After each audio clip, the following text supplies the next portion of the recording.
Hazardous waste collection. Okay. Forgot a bunch of stuff. Okay, we will call the audit meeting to order.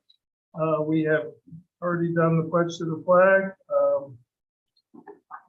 Excuse me, Kate, would you do the roll call again, please? Councilman Coleman. Here. Councilwoman Allen. Here. Councilman Paddock. Here. Councilman Sneaker. Here. Supervisor Davis. Here. First item on the agenda is the recommended resolution for acceptance of the agenda. Town board accepts the agenda as prepared by the town supervisor. I do need to add an executive session to be held before the review of the vouchers to discuss a contract. So that we will add, and there is one resolution I have to make a correction to, but I'll make it. So Okay, I'll make that motion. I'll second. okay, all in favor? Aye. Aye. Opposed? Okay, the first order of business will be our secret determination from the Economic Enterprise Overlay Request, Local Law 8. If you remember, I gave each of you a copy of the Part 2. I'm hoping some of you brought it because I forgot to make copies for everybody. So I thought mine. what I'd like to do is, if not, you can follow it online because it is available online. But being that there was information provided and we didn't totally discuss it, what I'd like to do is normally for local laws, I prepare a draft, but I did not in this case. So I would like us to walk through it and discuss it. For the public, this is the public hearing has been closed. So this is the discussion of the seeker determination that must be done on the project before we can move it further with any further consideration. So the first question is impact on land. The proposed action may involve construction on or physical alteration of the land surface of the proposed site. We're either checking no or yes, and if we check no, then we move on. If we check yes, then we go through the questions to determine no or small impact, or moderate or large. So what is the court's feeling on this? I think it's a yes, because although it's not permanent construction, there is a proposed change of structures. They are portable, but it is construction to some degree, and it is somewhat a physical alteration. So in the strict compliance, I think it's yes. That doesn't mean that they're necessarily large impacts. So we'll work our way through. The proposed action may involve construction on land where depth of water table is less than 3 feet. I would say it's a no or small impact. It's not a building that's going to have a foundation that it's going to impact. Proposed action may involve construction on slopes of 15% or greater. We'll agree on no or small impact. Proposed action may involve construction on land where bedrock is exposed or generally within 5 feet of existing ground surface. I think that is no or small. Okay. Proposed action may involve the excavation or removal of more than 1,000 tons of natural material. That is definitely no impact. Proposed action may involve construction that continues for more than 1 year or in multiple phases. I believe that would be a no. Proposed action may result in increased erosion rather than physical disturbance or vegetation removal. There is some impact. It's a question of whether it's small or moderate to large. With the small area that we're addressing, my opinion is it would be a small impact. And is there any disagreement on that?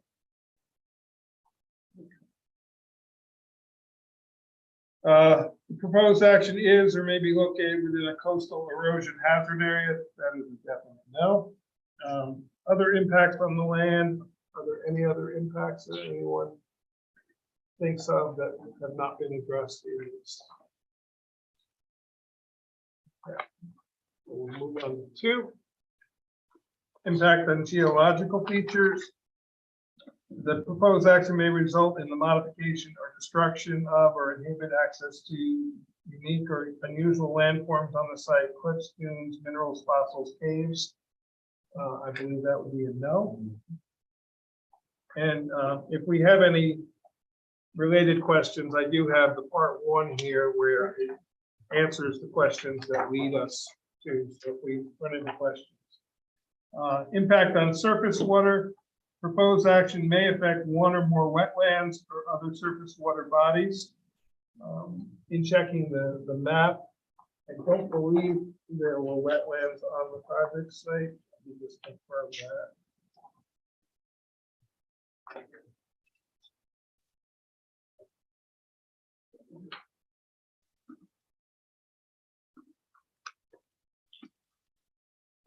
No, it is in the floodplain, correct? It is in the floodplain, correct. Yeah, there are no wetlands. So,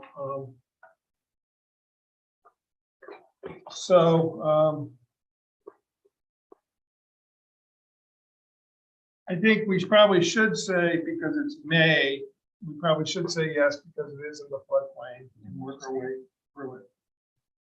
The proposed action may create a new water body. That is a no. Proposed action may result in an increase or decrease of over 10% or more, a 10-acre increase or decrease in the surface area of any body of water. No. Proposed action may involve dredging more than 100 cubic yards of material from a wetland or water body. No. Proposed action may involve construction within or adjoining a freshwater or tidal wetland or in the bed or banks of any water body. No.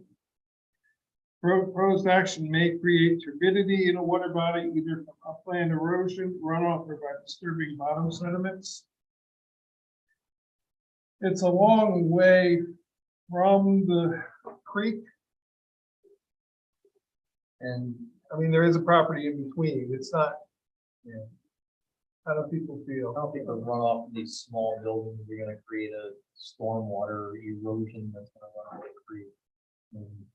How many square feet are we talking about?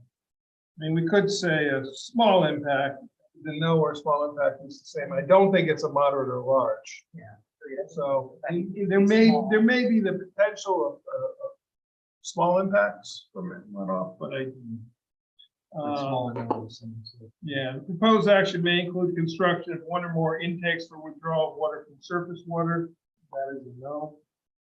May involve construction of one or more outfalls for discharge of wastewater to surface water. That is a definite no. May cause soil erosion or otherwise create a source of stormwater discharge that may lead to siltation or other degradation of receiving water bodies. There, I think we could say a small impact. Yeah. Proposed action may affect the water quality of water bodies within or downstream of the site of the proposed action. Again, it could be a small potential. It's not saying it definitely will or won't. I don't understand. I mean, the distinction is not the same between no or small. So right. Yeah, it's just better that we recognize that by saying it. The way I always look at seeker is if you're saying no, it's a definite no. And I realize we're checking the same box, but when we do it verbally, it's on the record that we at least have considered. Okay. That's what I'm saying. It's a process. Yeah, it's a process, Yeah. but and it's part of the review because we might check no to all of these, but we went through one. Right. Right. So No or small. There's no way to indicate small versus no. no, You can make a note.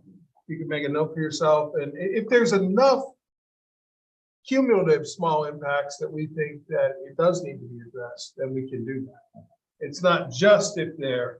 When you get to the part 3, you basically analyze your discussion of this and are there impacts that need to be addressed and mitigated? If they are, how can they be mitigated? So it is an important distinction between even though seeker treats them as one and the same. The proposed action may involve the application of pesticides or herbicides in the round of water body. That would be a no. Proposed action may require the construction of new or expansion of existing wastewater treatment facilities. That is a definite no.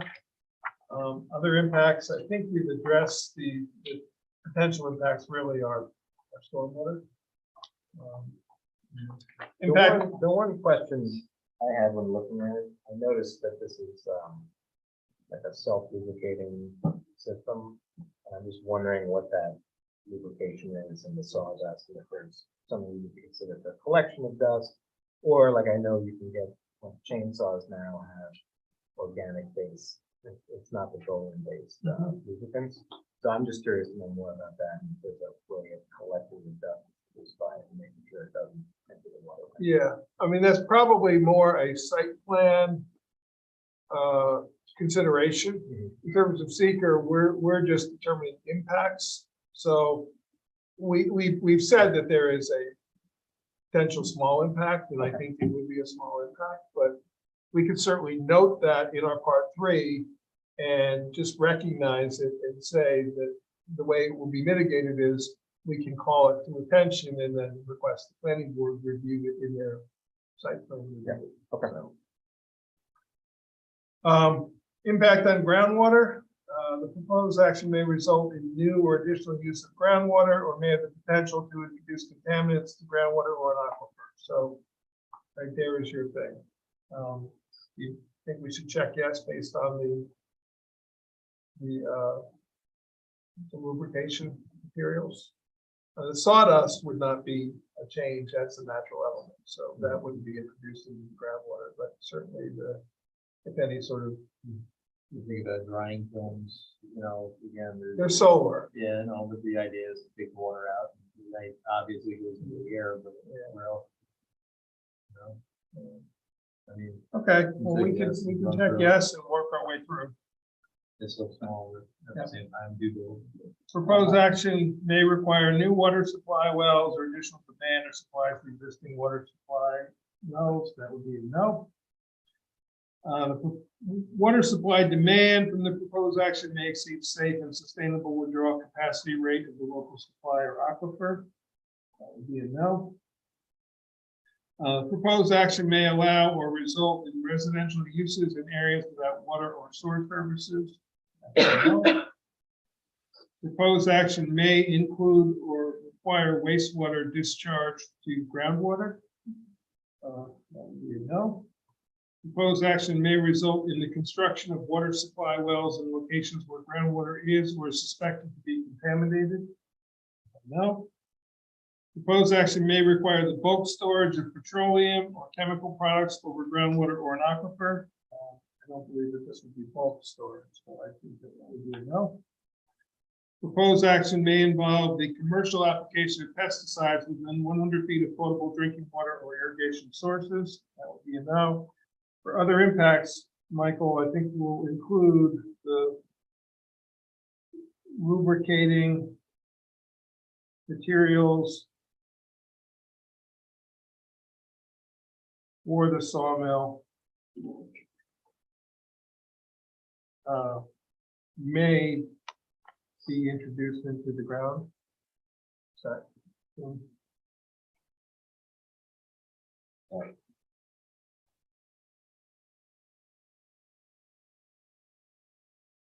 we'll check that as a no or small impact. So, okay. Impact on flooding. The proposed action may result in development of land subject to flooding. The proposed action that would be a yes. The proposed action may result in development in a designated floodway. That is a no. Proposed action may result in development within a 100-year floodplain. We consider that a small impact. It's not a structure per se. Since it's not permanent, it's got to be small. You know, that's It's not. We're not building a permanent structure with a foundation in a floodplain. I mean, it would, if the structures were impacted by a flood, it would be no different than a farmer being impacted by the flood. I mean, there's certainly a loss of potential loss of structures. It's not a slab, right? No, No. no. They're the small drying kilns that are portable and able They're to, not putting them on slab. no, they're similar to a shed. Yeah, I was gonna say, it reminds me of the portable garage. Yeah. Dealt with. Yeah. Yeah. So I think that we'd say as small as that. Proposed action may result in development within the 500-year floodplain. That is a no. I believe. Let me just double check there. Yeah.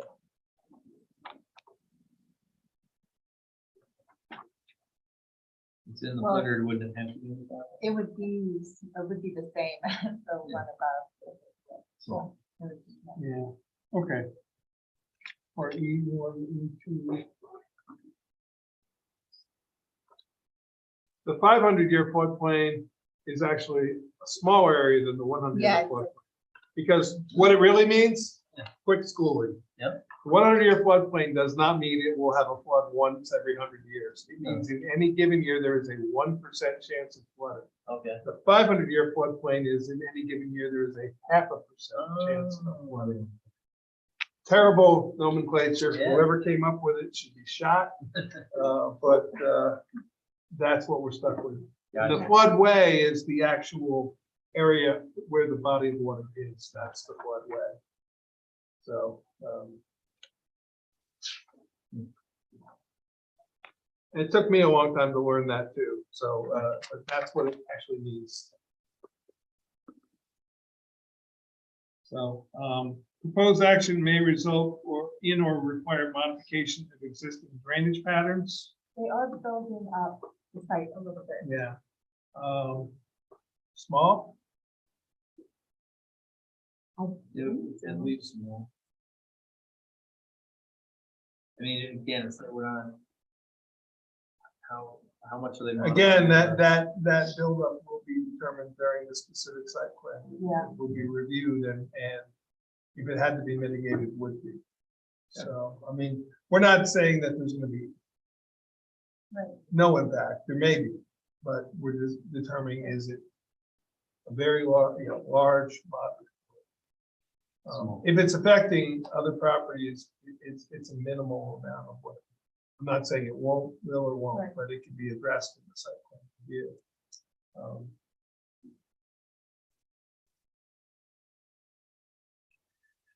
Proposed action may change floodwater flows that contribute to flooding. That would be small. It would be small. The structures could potentially change the floodwater flows. Certainly if you put a structure in, the water's going to go around it. Yeah. Or it may carry it away. Yeah.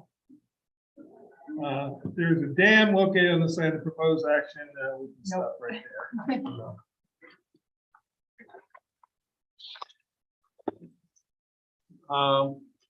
Other impacts with flooding, I think we've addressed everything in the questions that were asked. I don't think there's additional.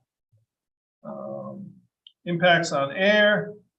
The proposed action may include a state regulated air emission source. I think it's a no. I don't think the sawmill is a air regulated emission source. It's like. Do we know what the, I don't, Yes, and dust in the air. that. they do, I mean, they address the fact that they're using forklifts and chainsaws, but I don't, that would. You don't need a Yeah, state permit to Right, for operate those, those. right. And that's really what this is asking. The state regulated air emission source would be something that you need a state permit Right. from in order to operate that. So there may be standards, but you don't need a permit to operate. Right. So I think it's a no. so that- no, Impact on plants and animals. Proposed action may result in the loss of flora or fauna. There would be some clearing. Was there anything that popped up on the R1? the area. This was. Yeah. Yeah. Just want to look and see if anything popped up on the state register with the,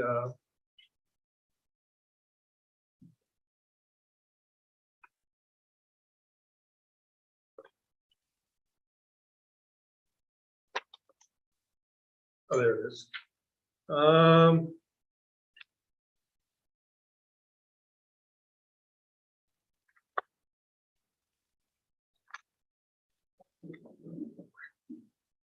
So I just found the answer. It's not in the 500-year flood plain, by the way.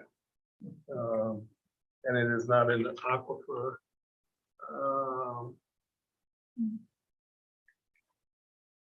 Does the project contain any species of plant or animal listed by the federal government in New York State endangered or threatened? And the box is checked no. And that's one that's populated by the data itself. So. And then on this, it says that there's meadows, grasslands, and marshlands, and basically the area of the building that will have this 1 acre on an existing meadow. Yeah, so I think it's a no. I think we'll agree with that. Yeah. Okay. Impact on agricultural resources. I think because it's in an ag district property, we should check yes and work our way through. And it's also adjacent to a working farm.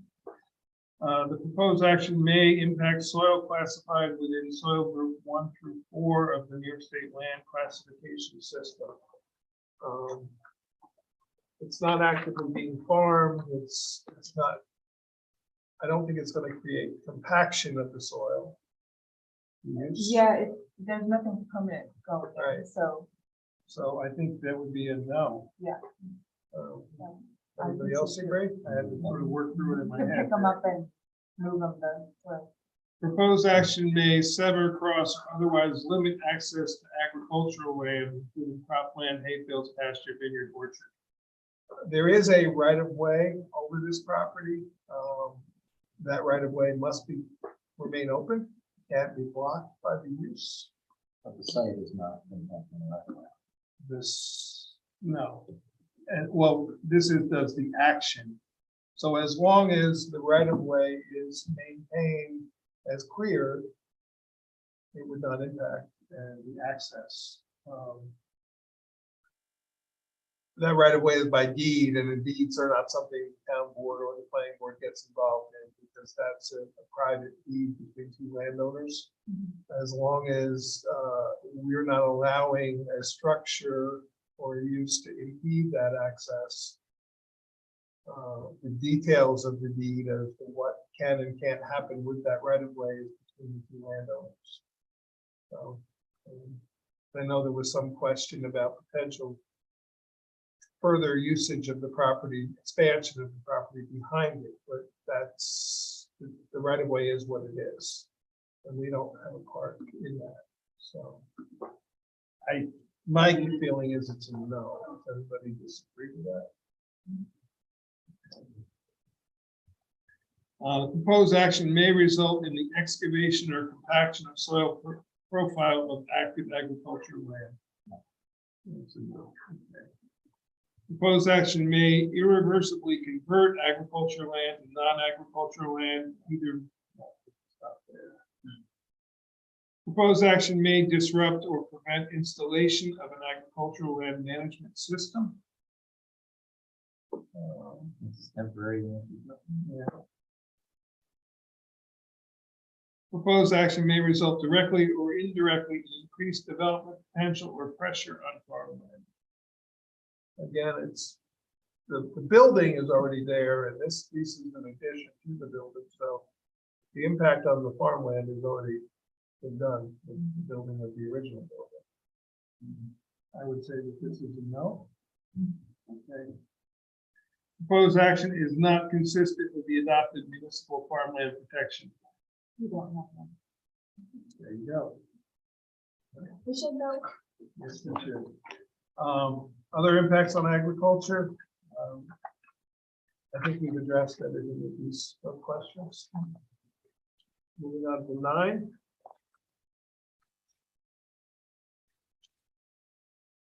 Impact on aesthetic resources. The land use, the proposed action are obviously different from or in sharp contrast to current land use patterns between the proposed project and the scenic or aesthetic resource. I think that, my opinion is a no. Yeah, I Anybody agree. disagree? Just the continuation of the. Yeah, it's not gonna be any larger than the building that's there, and, so, One also, there's no scenic. impact on historic and archaeological resources. Double check again, I don't think there's any within, that distance, but let me double check that to be sure. It's in the county ag district, that's the E3 EFG. There is an archaeological that popped up on SHPO. I will tell you that that pops up almost anywhere you put a shovel in the ground in Ulster County because arrowheads are the answer. But again, there's no foundation on the structures, so we feel that to be a no. Feel like it's a no. Okay. Can you just bring them up? Okay. 11, impact on open space and recreation may result in loss of recreational opportunities or reduction in open space resources designated and adopted municipal open space plan. We don't have one. And recreational opportunities, it's private land, it's not a recreational area. I would say that that would also be a no. 12, we do not have a critical environmental area, so that is a no. 13, impact on transportation may result in a change in existing transportation system. Impact on energy may cause an increase in the use of any form of energy. Yeah, it is a yes, because we're operating machines, and proposed action will require a new or an upgrade to an existing substation. This is all electric. Yep. Is any form of energy. Yeah, any form of energy. So we work our way through them. It's A is a no. Proposed action will require the creation or extension of an energy transmission or supply system. That's a no. May utilize more than 2,500 megawatt hours per year of electricity. That's a no. Proposed action may involve heating and or cooling of more than 100,000 square feet of building area. That would be a no. So,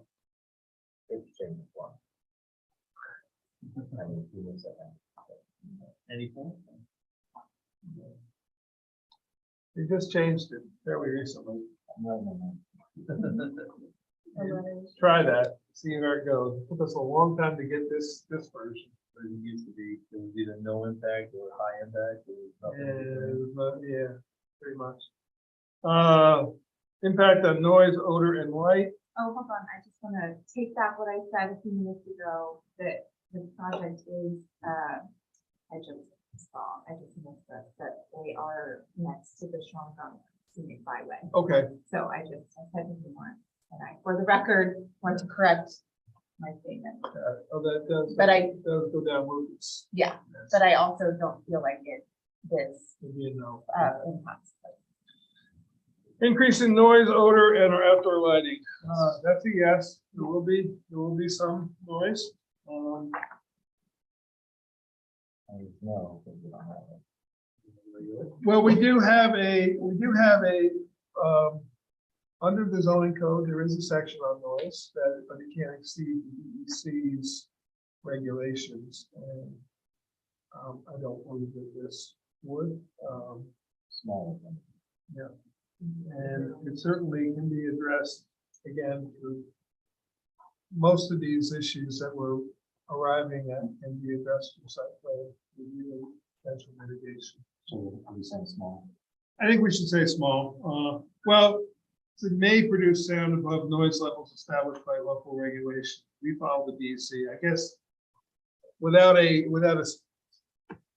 did we have in our file the specific DD of the equipment, and then we can answer it? Yeah, It's a- let's, I think We I do. have that on. I do.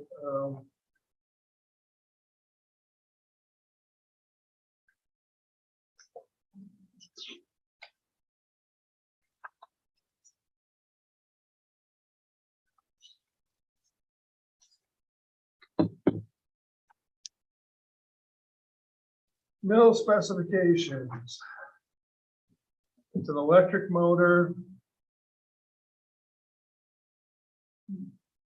15 kilowatt, 3-phase.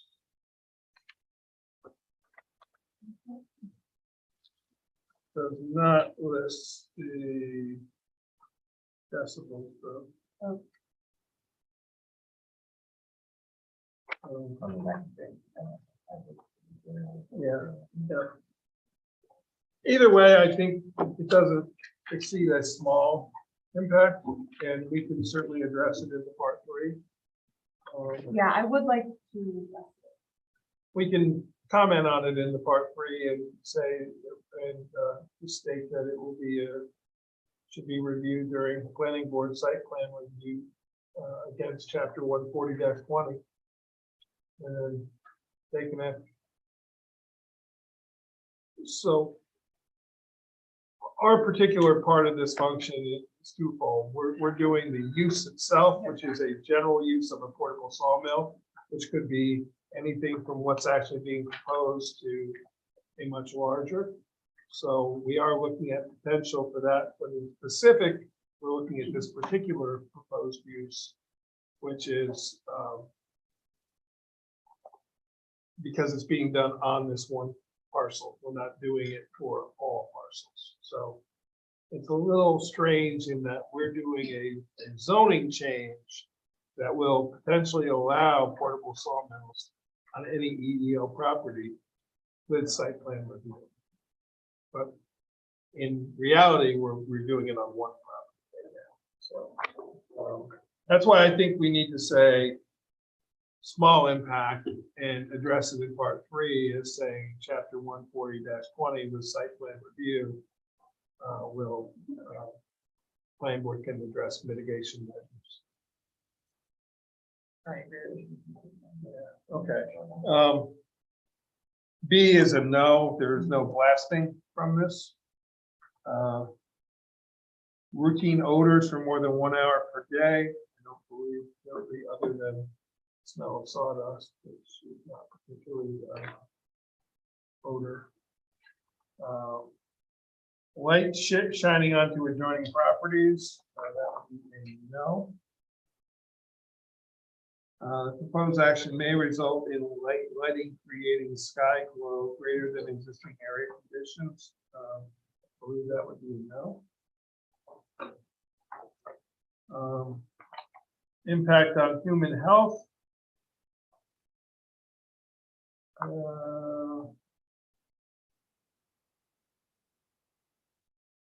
I think that's a no. There's no exposure to contaminants that I would be aware of.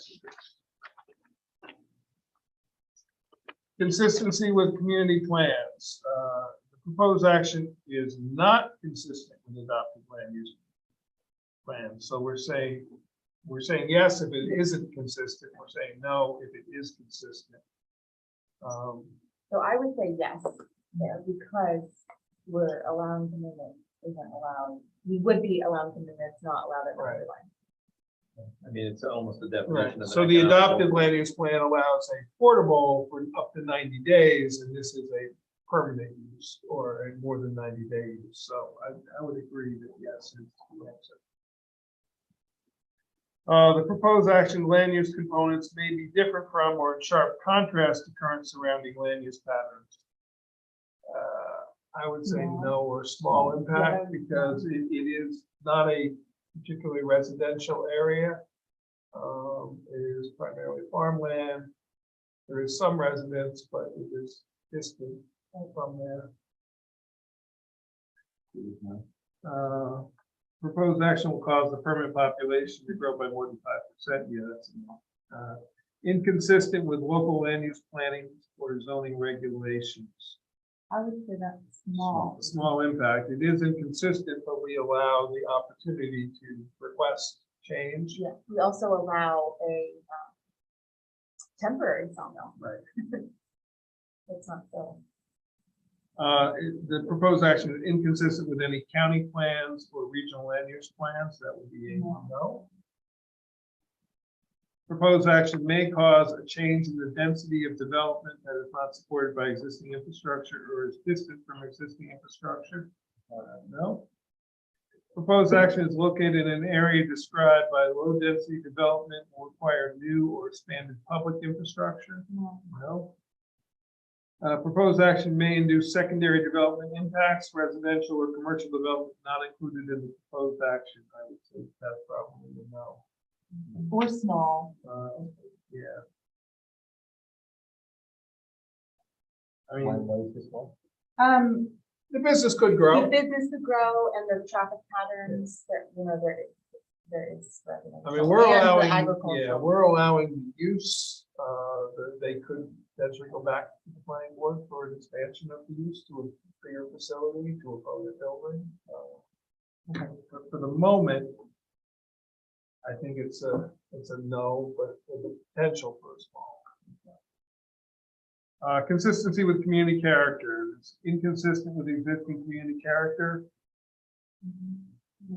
I think it's a no, based on the surrounding areas.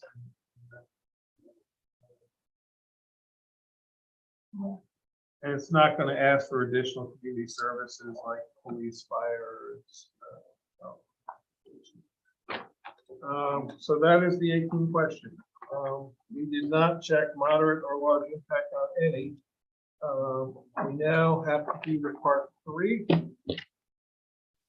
Part 3 provides the reasons to support the determination of significance.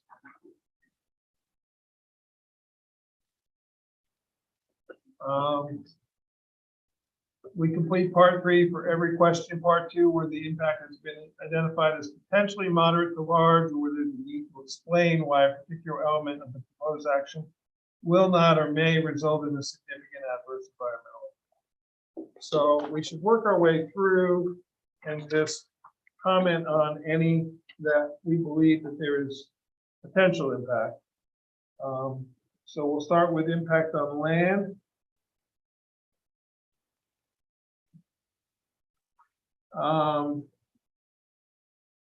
Were there any there that we set small on, or did we say? Well, I think the only thing that I'm thinking of is the change in this. We talked about this with the flooding, but the change of the they're going to flatten out and extend this land area. Okay. So I think just in terms of the site plan, I think that should be So addressed. proposed to flatten, and what was the other word? you used? Let's see, hold on, I have the correspondence we received today. We'll be extending an existing flat and elevated part of the land. Okay, so proposed to extend and elevate existing flat land.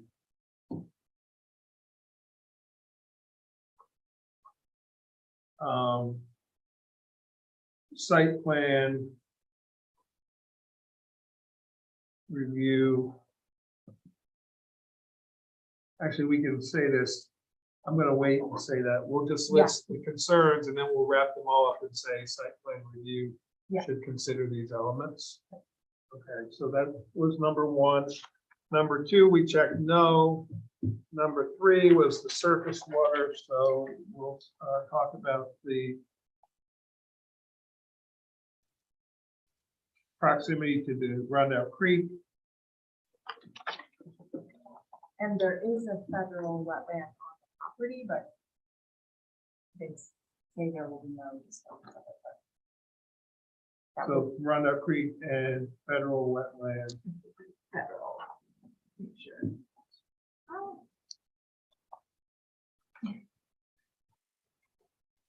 Actually, is this the section that talks about wetlands? No. Oh, sorry. Wetlands is Oh, I'm sorry.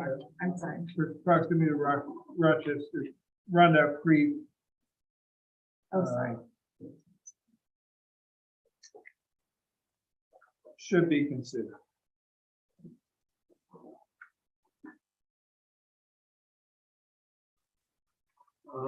Number 4, impact on groundwater.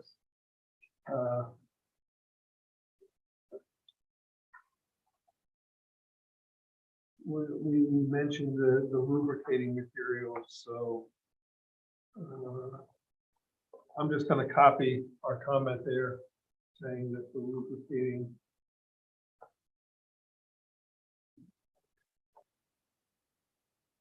materials for the sawmill And, yeah, and the dust collection. and dust collection. Okay.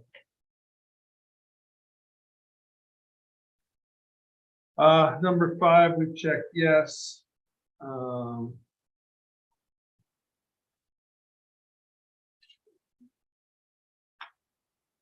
So we should say, talk about the potential impact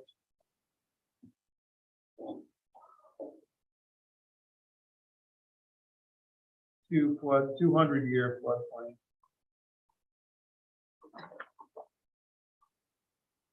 Should be considered in placement of structures.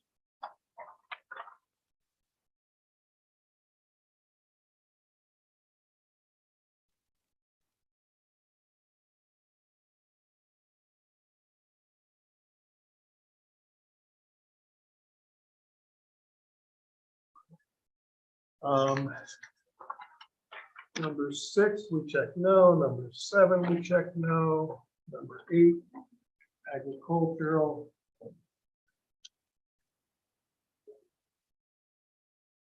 We'll say parcel is located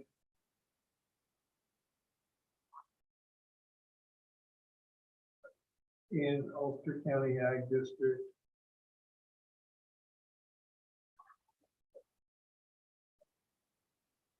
Three, however, is not currently used in agriculture.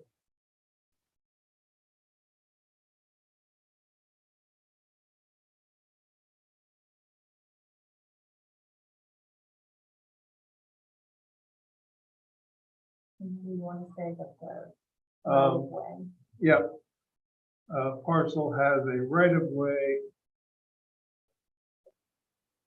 a deeded right of way.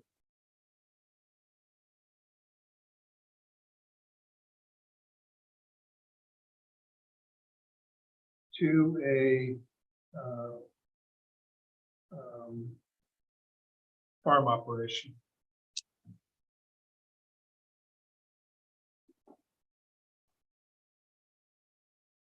And access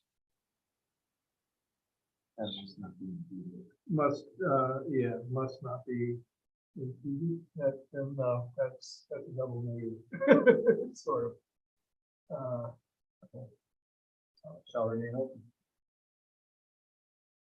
Must be considered, about must be considered in the site of the use. Or access must be considered in the site plan.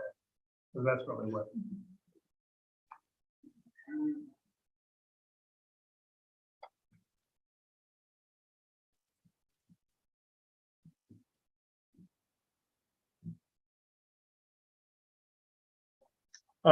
That's number 8.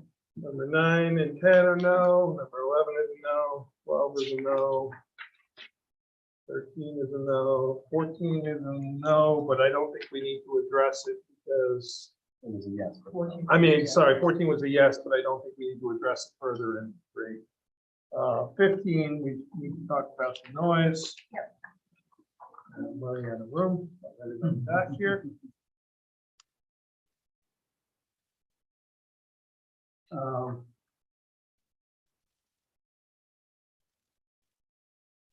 Planning board should consider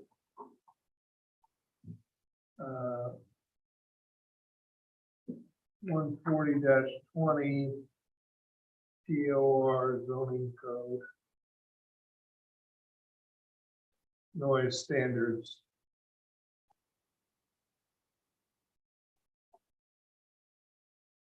And condition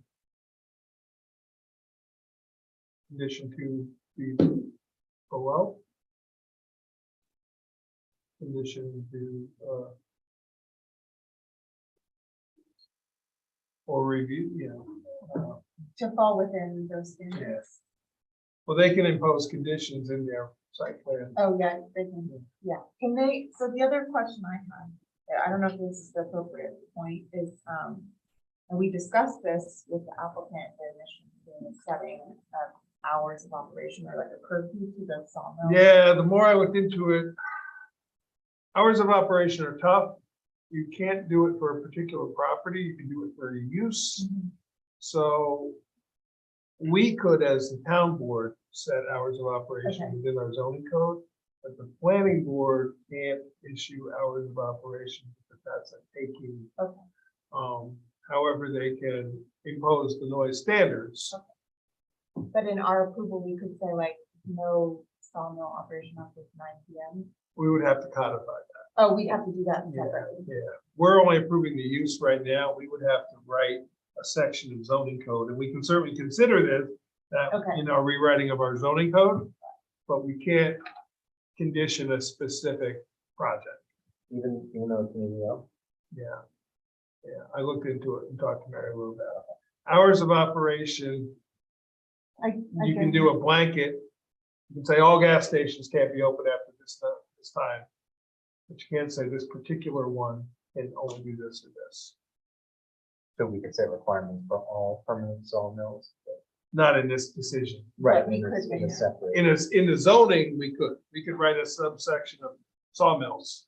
Just like we have a section of junkyards and a section of, we could add a section sawmills and write standards for it. Yeah.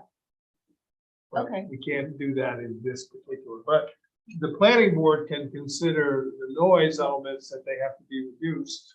Yes, So, okay. and they could also consider traffic and all those things in their site plan. Okay. So consider zoning code standards and mitigate, how about we say mitigate accordingly? Yeah. Because that's really what we're asking them to do.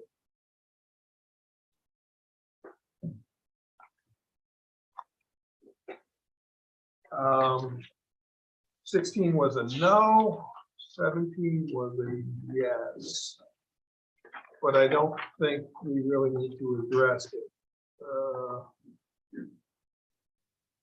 I don't know that there's anything that really rose to the level that needs to be addressed. The only thing that I'm concerned about is the potential of the,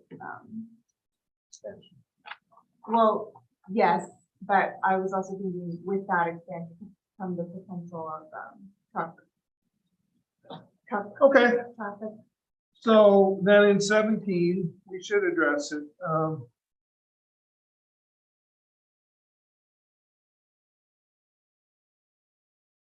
Planning board to review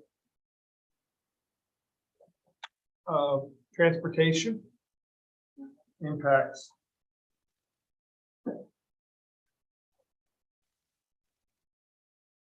Is it transportation or traffic? Traffic. Yeah.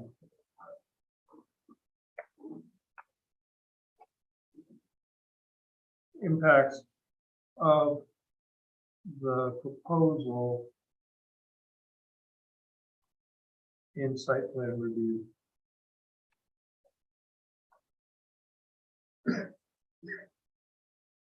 So now we've listed these impacts, so now what we basically have to do is say how these will can be mitigated. So I think we can just add a generic planning board should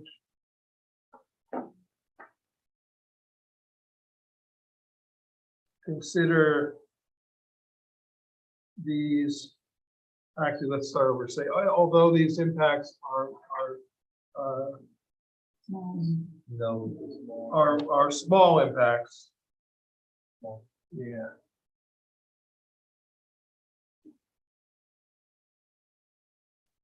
Impacts are classified. Sorry. Write things on the fly here. As small. Planning board should consider the cumulative and future Or we could say potential. and potential effects in site plan approval.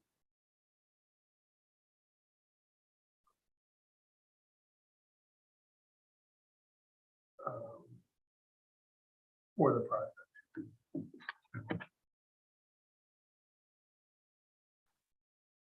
And add mitigation as necessary.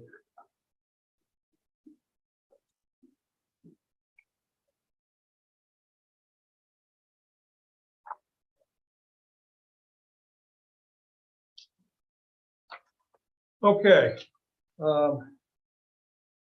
So then completing the front page, this is a type 1 action. We have completed the part 1, part 2, and we are completing the part 3 now. Upon review of the information recorded on the EF as noted, plus this additional supportive information, and considering both the magnitude and importance of each identified potential impact and its inclusion of the Town of Rochester Town Board as lead agency, that either A, the project will result in no significant adverse impact, B, although the project could have a significant adverse impact on the environment, that impact will be avoided or substantially mitigated, or C, this project may result in one or more significant adverse effects. I think the answer is A, but we have still Want to mitigate. stated that what the smaller impacts that should be considered. So I'd ask for a motion then to classify this as a negative declaration. I'll make that motion. And a second. Great. Further discussion? I think we've discussed it for the last half hour at least. Kate, we'll do a roll call vote. Councilman Coleman. Aye. Councilman Allen. Aye. Councilman Paddock. Aye. Councilman Simpson. Aye. Supervisor.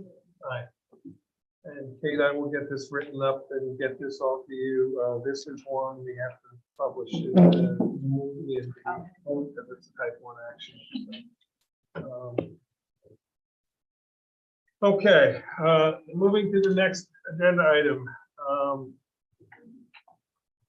I'd like to discuss the amendment for change of use, which would be the adoption of local law 8, which I included in your packet. I do want to share with you the county planning board's comments that were received, which were advisory.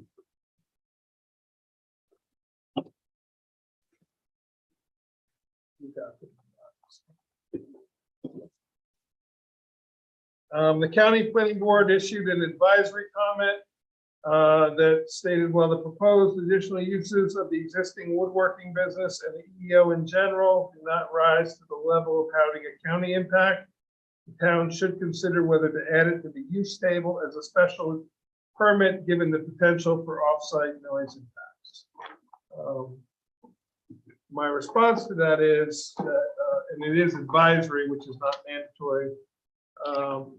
Our code for the EEO specifically calls for site plan review, because the town board, by allowing the use, is not making it a special use. So I don't think we can change our own code and then send it out to them, they have to get a special use permit. The code specifically states that they can request this and you can send them for a site plan. So as much as I understand the planning board concerns, I think we have addressed it somewhat in seeker.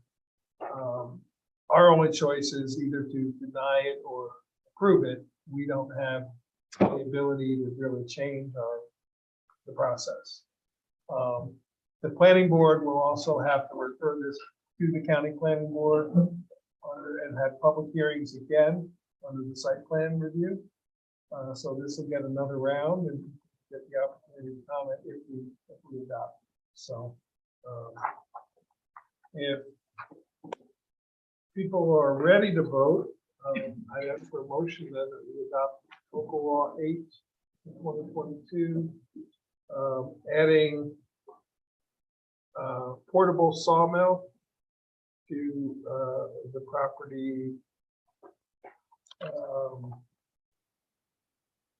77.1-2-42.131 at 2919 Lucas Turnpike, Akron, New York. I'll make that motion. Second. Second. Discussion. Okay. Board want a roll call vote, or we'll just do, we can just do it. So all in favor? Aye. Opposed? Okay. So we have approved it. So what is next is we will now refer this to our local planning board for their site plan review. Mr. Banner, you will have to do a site plan application to them when you are prepared to do that. We will transmit it to them. We'll try to get it tomorrow, but it may not get to them until Monday. I don't know if that is, their planning board meeting is on the 12th, which means their cutoff for an application is, Well, they've already put their agenda out, so I think, yeah, it was yeah, it's 2 weeks prior. yeah, it happened. So this would not get on their agenda until November. And so that would be the earliest, but we will get this to them as quickly as possible. Hopefully tomorrow, if not, it will be on Monday. And then you will be free to continue with the second part of the process with them. So thank you very much.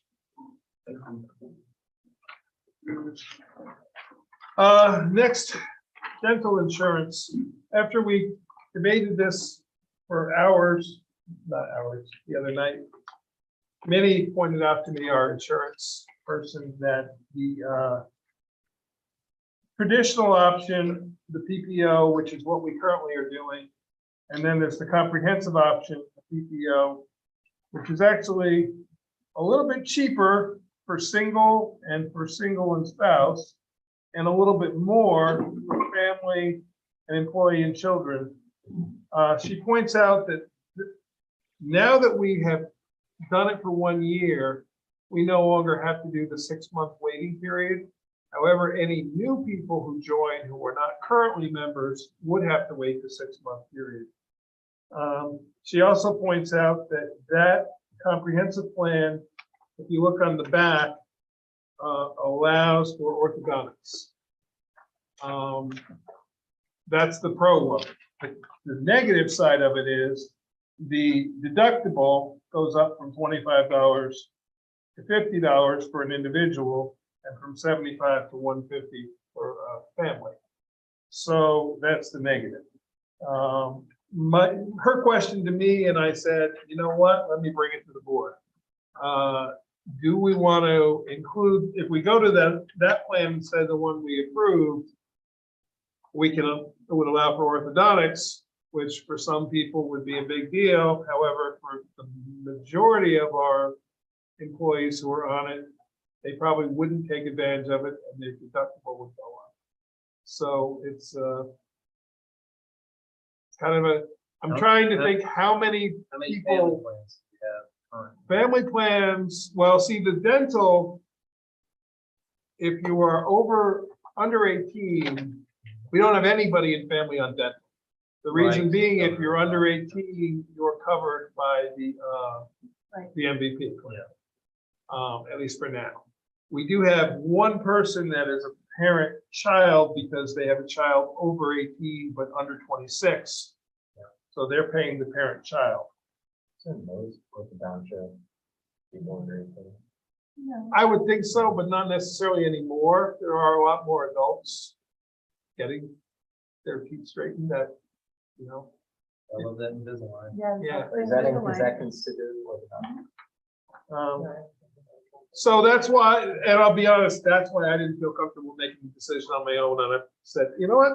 We're meeting next week, Minnie. If you can give me a week, I'm gonna ask the board next week. So, It would really depend on participation. I mean, I don't know if we can answer that, because I know, unfortunately, I need to let her know because she's gotta put the handbook together. We can stick with what we did, which we've heard from somebody who's used it, is not a bad plan. Well, Yeah, do you have I an do opinion? believe there's adult undocumented parent, but I'm trying to sit and look at every employee and think, I don't think any of them would go for that, especially for the business family time. But I do think it'd be quite an increase for people that won't utilize it. Yeah. Now somebody could, because the MVP plan won't pay the orthodontic. Right, Somebody could join the family plan right. and then it would cover the orthodontic. The Right. only reason we tell people don't, if you're only doing checkups and cleanings and things like that with your people under 18, there's no point in paying the extra for the family plan because you're going to get coverage. If you want orthodontics, then by all means you should join the family. So again, without all the information. we don't have that many employees who have young kids that are in the plan. We have a number of people who have kids who are taking the buyout because they don't need it because their spouses have family coverage, so they're using spouses coverage. So I think I'd keep the original plan.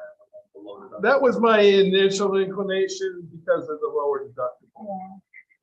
I think it sounds like that's the most useful. That's my opinion, but again, I said I want to bring it to you guys. So Let's not have them cough up $50 to this. okay, I agree, and if it ends up being that somehow people really want orthodontics change it next covered, year. we can change it next year. Okay, she felt the need to bring it to us and yeah, Exactly. okay, I mean, no, I probably want to do that. I don't have a card example, but you need to do that. Certainly not. yeah. Actually, we had to do the overlay. Everybody else. So, that's not to mean we may not have new employees in the future, but I don't think it warrants it, and I think that the deductible is probably more important to the average person, so. Okay, so we take no action then. I just wanted to bring it up. Next, and I have to make a correction because I misunderstood what Ashley told me, and then she sent it to me in writing. Oh, I thought she said Ally was coming back, and she said Alex is coming back, and I misheard her. So, so the resolution says, on recommendation of the Recreation Director, Town of Rochester Town Board appoints Lisa Babcock, Cheyenne Sweeney, and no relation. Quick to make that distinction. Lacey Freer, Jennifer Connor, Christine Oquendo, and instead of Ally Denon, it should say Alex Morales. Morales. Morales. To the employment position of part-time after-school recreation aide at a rate of $13.50 per hour for up to 17.5 hours per week, effective October 3rd, 2022, subject to background check and confirmation by the Oakland County Personnel Department. Okay, another second. I apologize for doing one at an audit meeting, but Ashley was still getting the names together last week, and since they start on Monday, I wanted to get the resolution now before they started work. So, all in favor? Aye. Opposed? We will get them all in the system. You skipped the budget. Oh, Yeah. I'm so sorry, Kate. Kate's time to shine. Big old stack over there. So the 2023 tentative budget was filed with me on September 28th, 2022, which is in compliance with Town Law 106-2. So on September 29th, I, Kathleen Gumber, will be submitting the town board the 2023 tentative budget for the town of Rochester as per Town Law 106-3 and the 2023 proposed aquifer district.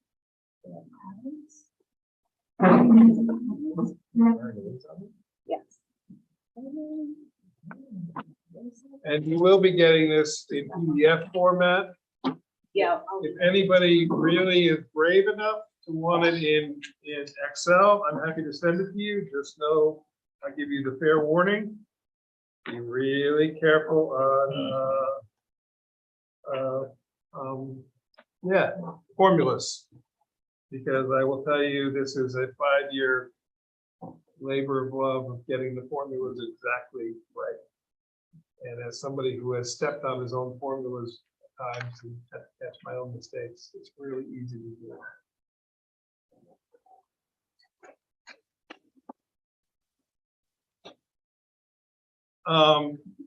Since I have 2 brand new board members, let me just take a minute and walk you through this. The whole thing? Not the whole thing, but the format. Line at a time. So the process is by September 30th, I need to file this with Kate. Part of the reason I did it today or yesterday, so she can serve it today, is that she is required within 5 calendar days, not business days, of receipt. And with the 30th being a Friday, we would have had to schedule a special meeting earlier than Wednesday or earlier, in order for her to present the budget to us, since our next meeting is on 6th. So I said, well, let me get it to her early. So what this includes, and this is a little bit different format than what it's been in the past, the assessment report is required. That comes from the assessor. It lists the taxable values.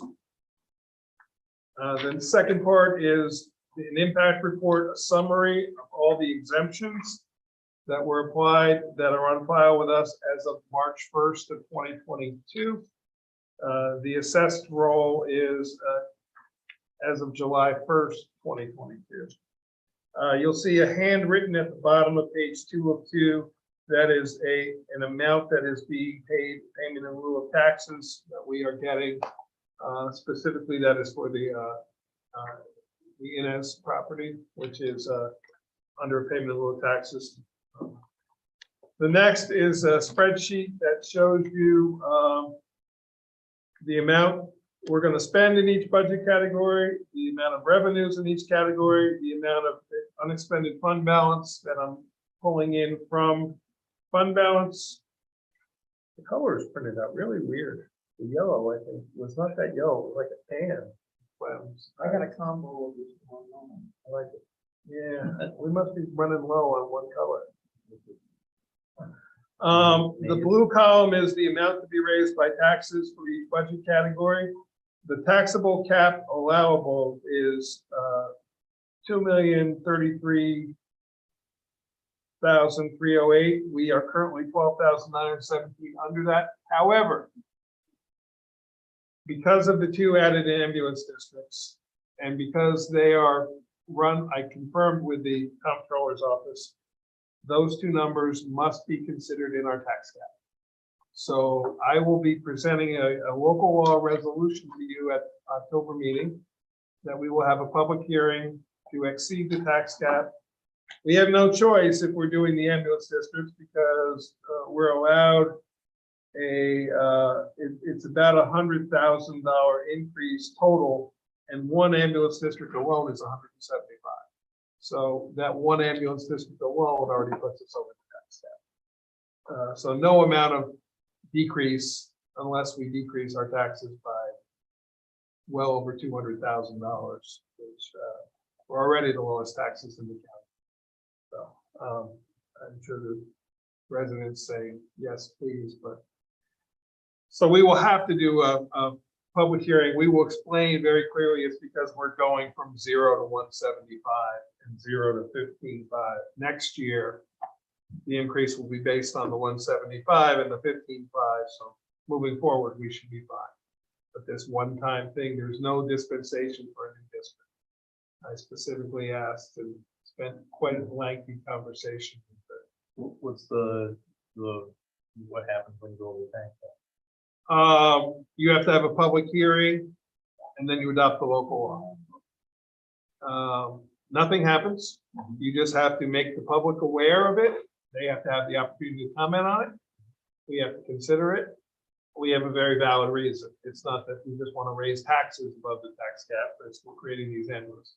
So, and it's a size of, previously we had budgeted 44,000. So it's a sizable increase in the amount of contribution. And we're doing it for the very reason of why we created the ambulance district. So, and there was public support for that. So I imagine there will be public support for this as well. It's just by virtue of creating a new district that is different than if it was a taxpayer funded district, like a water district or sewer district where people paid for services. Yeah. We wouldn't have to include it in the tax cap, but because this is a taxation just for general operation, it's not a use fee involved. We have to include it in our tax. Yeah. So it's just the way it is. So we've never had to do it before, and I'm sorry we have to, but we don't have a choice. The increase in the tax amount is shown in the next column there. It is a 4.93% increase in the amount of taxes collected, but if you look at the far column in the blue, the change is actually 3.15%, which equates to 6.4525 cents per thousand. So if you put that on a $300,000 house, or 200,000 is what has always been used as the taxes will go up $12.90 for somebody with a $200,000 house. $1 a month. I don't think that's too unreasonable. So, and bear in mind, this is our starting point. Now it's up to you guys we're going to go through it line by line, and you're going to tell me what to cut, what to change, and we'll do it. Working our way through onto the next pages, we are required to list the salaries of the elected officers. That is there. This year, because of hard to find, I put divider pages in to help make everybody's life easier. Very nice. The first section is revenue. And then the totals are always in the gold. So that's our revenue. You can see all the way back. I have included all the way back to 2018. Most budgets only do the previous year or the previous 2 years. I wanted people to see the trends, so I've gone all the way back to 18. And as we work through, you'll see our budget for this year, the amended budget, how much we spent through the end of August. The department estimate is the request from the various departments. I will be putting all those together in a PDF and emailing them to you rather than giving it to you in paper format, because it's pretty lengthy. The tentative budget is my number of where we're starting from. In most cases, that matches the department estimate. Sometimes it's a little more, sometimes it's a little less. Preliminary budget is what we will be doing as a board. We'll then hold the public hearings, and then the final budget is what we do after the public hearings. We'll go not line by line, but any lines we want to change from the preliminary, we'll do a resolution to change each one. The next is a summary of expenditures in the format that New York State reports it in, which is single decimal. 0.1 is lines on personal services, not personnel, even though it is personnel. They call it personal. Equipment lines are 0.2, 0.4 are contractual lines, which are everything else. Benefits are usually 0.8. The 4-digit code, the 1110 and the 1010 are the New York State 4-digit code for each department. The A is general fund budget. The B is highway fund budget. You'll see DA in the highway. That's because it's highway for a town. If we had a village, you would see DB would be the village portion and DA is the town portion. So that's why what those letters mean. And as you work your way through, you'll see other letters, and I can explain them. But this is a summary of each budget category. Then, and down at the bottom on the left hand is just a synopsis of what is included in that page. The expenditure summary, and then when you get to page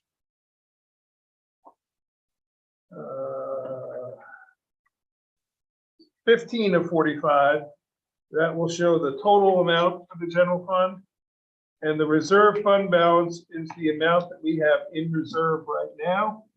Not all of that is in spendable format. Some of it must be held back for various things like retirement, uncompensated absences. If everybody decided to all quit at the same time and take all their vacation we owed them, we have to keep that amount of money available just in case that were to ever happen. But we do have a very nice fund balance to work from. We can apply some of that fund balance toward the taxes. We also can apply some of that fund balance for specific uses. And when we get into the discussion, I propose a little bit of what we're going to do, hopefully with some of those uses. Then moving into the next sections are all the further breakdown of each line item. And those are budget codes that we have created internally. So feel free to just spend some time perusing it, familiarize yourself. If you think we need to add a new category, if you think there's a category there that we don't need, we can change all that at any time. We just kind of have to follow the state's numbering system. You'll see the miscellaneous ones are dark blued out, not black, but that's because we keep a miscellaneous line in every category. We don't budget any money in it. If we get a budget, a spending item that doesn't fit any one category, we put it in the miscellaneous, and then we immediately fund it from some other source. So that's why those lines are there as placeholders, but they're blued out because they will always be zero.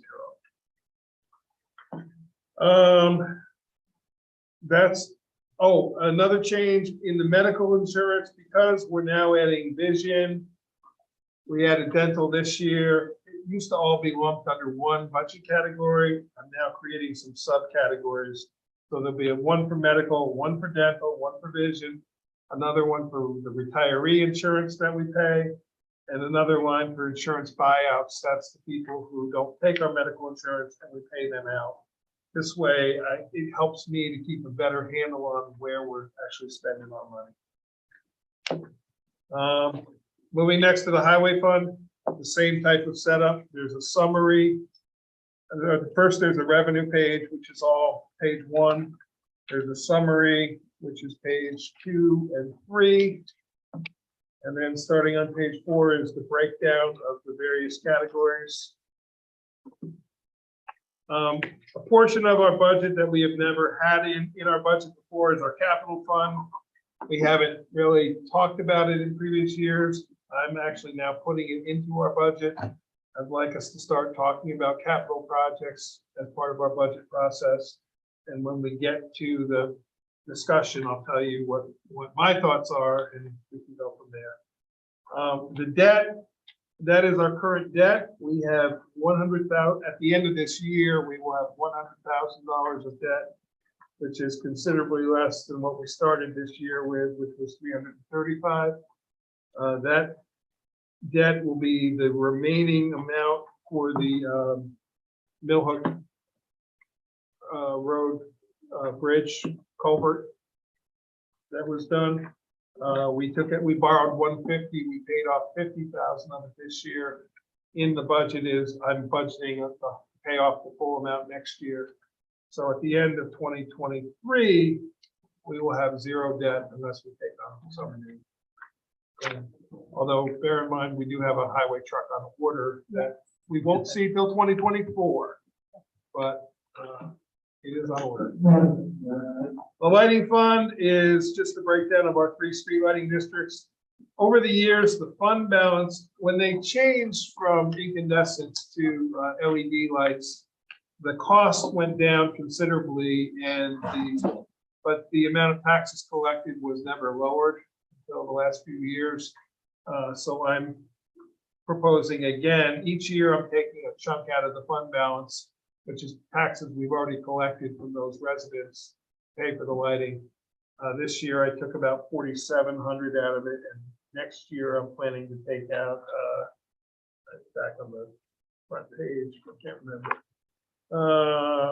Proposing to take out $4,250 this year. So I want to keep getting that back to them. The ambulance fund is a blank section for the moment. The Accord Fire District did supply us their budget. We have no say over their budget. But we must include it as part of our budget because we collect their taxes. And the same with Kerhonkson, however, they have not supplied it yet. So that is the budget 101. And familiarize it yourselves, and we'll have our first meeting. When did we set up first meeting? The 13th, Thursday. The 13th. Yeah. So we try not to go. The first meeting, I'm going to ask Jeff Highway to attend. We usually spend the majority. We try not to do more than 2 hours. After 2 hours, if at the end of 2 hours we want to keep going, we can. I'm going to ask Jeff to attend that meeting. If you can think about what other departments you would like to talk to once you get the budget requests from them, when I submit them to you, that may, and there's a couple that asked to come meet with us and talk to us just in general on the process. There's other departments we don't necessarily have to call in unless we want to, or if we just have a question or two we want to ask them, we can always do that through email. We don't exclude anybody on purpose, but if we don't have any questions and their budget makes sense, there's really no point in them to come and say, here's my paper. It's just kind of what they do. So Kate usually spends part of one meeting when we have a regular meeting, but she doesn't have to come on a different date. She goes over hers if we have any questions. So that's it. Now back to resolutions, and apologies, Kate, that I stepped over that. Before I make this resolution, Michael had some questions on the contract. Our attorney, Mary Lou, was fine with the legal aspects of the contract. I did forward Michael's questions to HVEA, the company, on Monday. Have not heard back from them yet on their answers. Michael and I had a brief conversation, and he would be okay with adopting it and the questions to be answered afterward, or we could put it off till next week. Anybody have any great feelings one way or the other? I want to sort of paraphrase a couple of sort of general questions. Well, the big one was, I just wanted to make sure because of the fact that it's structured as a lump sum. There were lump sums, and then there were other direct non-labor costs that they had broken out, but that was also included in the lump sum. So I wanted to see if that lump sum payment should have been lowered. Oh, double paying. Right. I just want to. I don't want to pay them money as part of a structured payment plan, and then reimburse it or something. Just to clarify that. Yeah. I'm okay waiting till next week if we want to wait and find out. That was. I had a similar question. I mean, the one answer to you, they will be billing us on a monthly basis. So the lump sum, we're not paying them out that amount of money at the beginning and drawing down. They're going to be billing us for their work as they go. And it's also not milestones where they feel like they've done 70% of the work and they want 7% anyway. It's going to be a standard. It's going to be a standard, and they've given us their hourly rates, and so we're paying. And we have to report. All that reporting goes back to the state throughout this whole process. bear in mind, this is beyond micromanaged by the state. Yeah, overall, it was a good contract. The breakdown made sense. It was just some more procedural questions about how it's structured. Which is why I said it might. Anything in there that's such a concern of going on? I don't think so. And, you know, we met with these guys. We picked them because, you know, I had a good rapport and they're clearly all vetted by the state already. In terms of who's actually authorized to bid on these things. So I think any issues that we have, we can work through. Discuss. And also just knowing what our costs are going to be, because there were the two items at the end where they'll have on-site support during construction phase. We don't know what that. We're not even in that stage yet right now. Right now, the contract, the only amount of money that we're committing to is the design, the initial design, the final design, and the beginnings of right-of-way acquisition. It's not even a full, it's the work around the right-of-way acquisition if it's needed. So they will have to get surveyors out there. They will have to, there's a title company that every one of these projects uses. And right now I'm told, get in line with them, so. That was the other thing, timeline. Right. They had us going out to bid in February, and everyone else seemed to think November, December. If you put it out to bid, then you have more of a chance of getting more people bidding on it. And admittedly, in their interview with us, they said, we're gonna have this designed long before going out to bid. So I think if we wanna escalate that time frame, we can. They're gonna have it ready to go. They thought it the time to bid. And part of it is because of the stream work and stuff. We've got to pull stream permits from the DEC. And then any tree work they're gonna have to do, we're gonna have to work around the Indiana that time frame, which they can only be cut at certain times in the spring. So there's a whole window of, we're gonna have to kind of work around.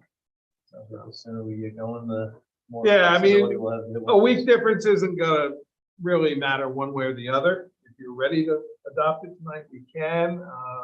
We can also authorize you to sign it and then you can wait and see if you hear back or. This is true too. You can authorize me to sign it, and I'm not gonna sign it tomorrow, that's for sure. I'm gonna wait till next week anyway, so. Okay. So this is the resolution. Whereas in connection with a federal aid project funded through the New York State Department of Transportation identified for the purposes of this contract as Boyce Mill Road over Falls Mill Brook Bridge replacement, as described in detail at attachment A annexed here to the project that's in the contract. The town of Rochester has sought to engage the services of a consultant engineer to perform the scope of services described in attachment B, and the contract will be filed with the town clerk, so those will be referenceable. Whereas in accordance with required consultant selection procedures, including applicable requirements of New York State DOT and or the Federal Highway Administration, town of Rochester having its principal office at 50 Scenic Drive, Accord, New York, 12404. It's 50 Scenic Road. I don't know why I said that.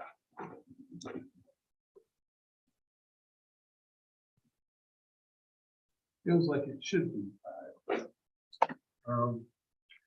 Has selected HVEA engineers with its office at 560 Route 52, Beacon, New York, 12508, to perform such services in accordance with the requirements of this contract.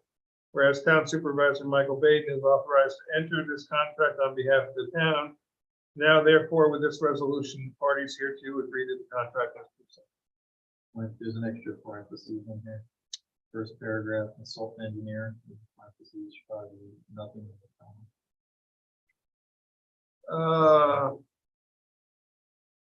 Yep, and there's actually another one in the project too. Project that is described detailed in the project. Yep, nice catch. Oh, yeah, it does. You're right, it does have an open and close, but the other one doesn't. We get 1 month. We just got it. Okay. Good catch. So make a motion as amended. I'll make that on. Second. We already discussed it. All in favor? Aye. Opposed? Thank you very much. Build a bridge. There you go. Next, I'm gonna ask for a motion that we enter into executive session for the purposes of discussion of a contract, and that we request the town clerk go to the executive session. And then are we gonna come? We're gonna come out of executive session and then do the audit. The reason I'm doing it now is so Kate doesn't have to stay for us to sign the bills. And will we come back on? we'll come back onto the same, Okay, we'll redo the same meeting, the same audit meeting. So we're gonna stop the meeting for the executive session. Then we'll come back. So it will be on YouTube. It will be two separate meetings, both called the audit meeting. okay, so I'll make the motion to enter into executive session at 7:48 PM for the purposes of discussion of a contract. So much for my 7:30 timeline. Oh, well. I'll second. Okay. All in favor? Aye. Opposed? Okay. Yeah.